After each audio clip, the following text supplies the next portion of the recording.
Hello, I'm Avi Lewis. Welcome back to On the Map. Tonight we throw a spotlight on Colombia and a story that's received precious little attention for reasons that will soon become obvious. In the midst of years of a pink tide of leftish governments in Latin America, Colombia stands out as an ideological ally of the USA, and the country has been richly rewarded for that role. Colombia is the largest recipient of U.S. aid outside the Middle East and Afghanistan. $4.7 billion since 2000, mostly through Plan Colombia, a cornerstone of the U.S. war on drugs. President Alvaro Uribe has enjoyed back-to-back election landslides, getting credit for bringing some stability in the decades-old conflict between the army and right-wing paramilitaries and the FARC, the left-wing guerrilla movement. I appreciate your determination, and I'm proud to call you a personal friend and to call your country a strategic partner of the United States. But now a scandal is erupting, taking the shine off America's most loyal Latin ally. Prominent members of the Uribe government have now been linked to right-wing death squads responsible for thousands of murders. More than a dozen congressmen have been arrested, Uribe's foreign minister has resigned, and his campaign manager, later head of the secret police, is now facing charges too. Un pabellón de la cárcel de la Picota en Bogotá es el sitio de reclusión de todos los congresistas detenidos por la parapolítica.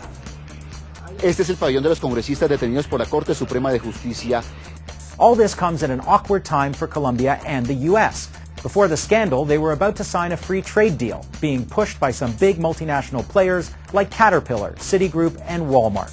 That deal is now effectively on ice. About the only big corporation happy is Burson-Marsteller, the public relations giant hired by the Colombian government for some emergency rebranding. A recent publicity event featured Bill Clinton receiving an award from Uribe and a screening of this inspiring promotional video, Colombia is Passion. We Colombians are ordinary people, people with problems, but who are nonetheless considered to be amongst the happiest under the sun. That's a taste of the Colombian government's latest charm offensive. Now to give us some of the reasons why they need one, I'm joined by Raul Fernandez, an economist and professor of U.S. Latin American relations at the University of California. He's in Irvine, California. Raul Fernandez, welcome to On the Map. Thank you very much. So, Colombia is the largest recipient of U.S. military aid in the Western Hemisphere, well over $4 billion in the past 7 years, most of it for the so-called war on drugs. And now all of a sudden we're hearing that there are connections between high-placed government officials and paramilitaries who engage in drug trafficking. What is going on? Yes, that's absolutely correct. The government of Uribe, the current president of Colombia, many of the members of the government have been seriously implicated in having links with the paramilitaries. In fact, the word paramilitary I don't really care too much for. I think basically we're talking about armed vigilantes and death squads. In the last few months, the Minister of Foreign Relations, several other ministers, several governors, the members of Congress most closely associated with President Uribe have all been implicated in having ties with these paramilitary groups. So this has been a political scandal in Colombia that's reached right up to, I guess, Uribe's campaign manager and the former head of the secret police. Yes, the chief of police, chief of secret police, several generals, and all the politicians, the most closely allies of President Uribe, have all been implicated. Several of them are in jail, a number of them are fugitives, and then quite a few of them are trying to fight detention and arrest. So what impact is this having on this latest proposed free trade deal between Colombia and the United States? Colombia is very, very dangerous to be a unionist. In the last year alone, 72 unionists were killed during the Uribe administrations, the last two administrations. Over 400 trade unionists have been killed. As a matter of fact, in Colombia, more unionists are killed than in the rest of the world put together.